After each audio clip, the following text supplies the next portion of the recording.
Hey, do you know what time it is? That's right. It's time for Coach Lindy's podcast. The podcast to get you moving. Hi, I'm Lindy Hutchinson, a certified life mastery consultant with the Brave Thinking Institute. As a life coach, I help others transform their life as I have mine. It's not easy, but it is possible, and it most certainly is worth it. Each week, I'll share insights that inform, inspire, and ignite in you your desire to create a life that you love. So let's find out what's going on this week. Welcome.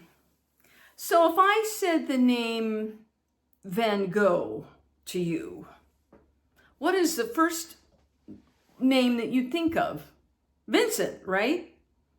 That's what I thought of. And then there's, well, it looks like Theo, but I guess it's pronounced Teo, his brother, who supported him financially and emotionally his whole life. But have you heard of Joe Van Gogh? Almost sounds like a joke, huh? Well, no, if it wasn't for Joe, we may not have ever heard of Vincent Van Gogh. And that would have been a pretty horrific loss. Her name was Joanna Van Gogh, and she was Vincent's sister-in-law. Now, the information that I'm sharing with you, I got from YouTube, of course. You know I like YouTube. Under how Van Gogh's sister-in-law made him a renowned painter. Very interesting. And then there's a best-selling book called Saving Vincent, a novel of Joe Van Gogh by Joan Fernandez. And of course, there's a lot more information. But this woman was remarkable in many, many ways. And she certainly deserves a few minutes of our time to entertain what she did so that we could enjoy the amazing works of the troubled but genius artist Vincent Van Gogh. So she, Joanna, married Teo, Vincent's brother, about 2.5 years before Teo died. And Teo died just 6 months after Vincent did.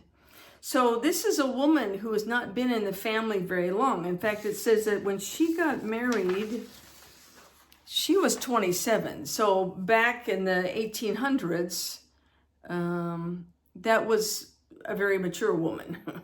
So here she is, barely into the family. Now, Vincent and Teo had other brothers and sisters, but for whatever reason, Teo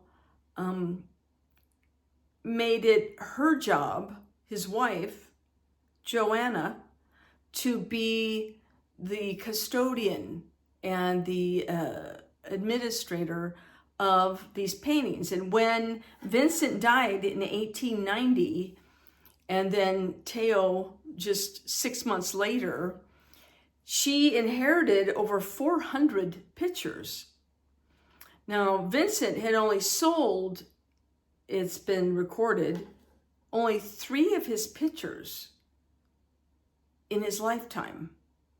So you have this young woman, and she has a baby. She and Teo had a child, and she doesn't have any money. And of course, the world in the late 1800s was still not very favorable towards women in the workplace.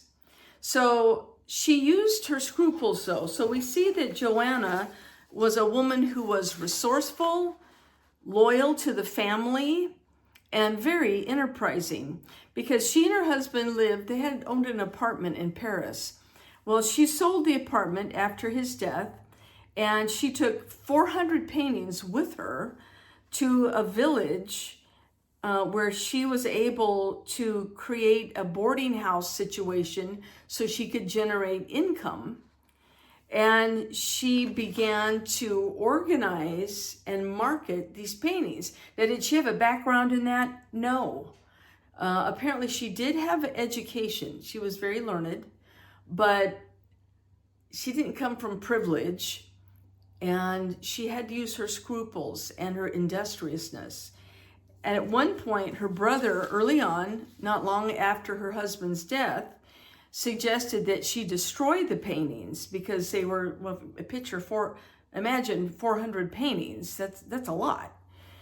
But she refused to even consider that, largely because her husband of 2.5 years asked her to please, if anything happened to him, which it did, that she be the guardian and oversee these works. Now, she used her creativeness and her imagination because she went through all of the letters.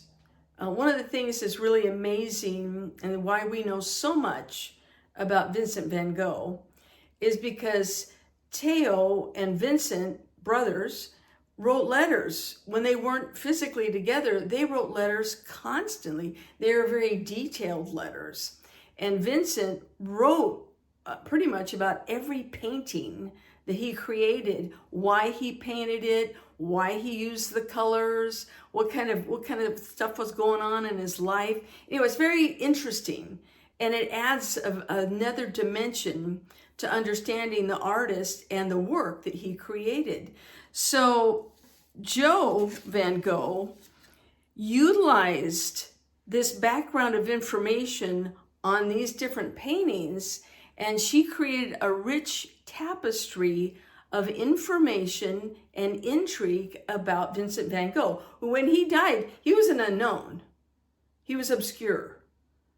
So she had to create and reveal this amazing artist. And of course, the good news is, of course, Vincent van Gogh was a genius, and he was an amazing creator, troubled, unfortunately, but he was an amazing, colorful person. So Gogh van Gogh was a champion, and that is our power word for the week. And if I could read this, our power train your brain thought for the week is Gogh van Gogh, art and family champion. If you think about her being so new to the family, she could have said, look, I got a baby to take care of. I don't have any money. My husband died. What am I going to do? And me. Instead of doing that, she stepped up.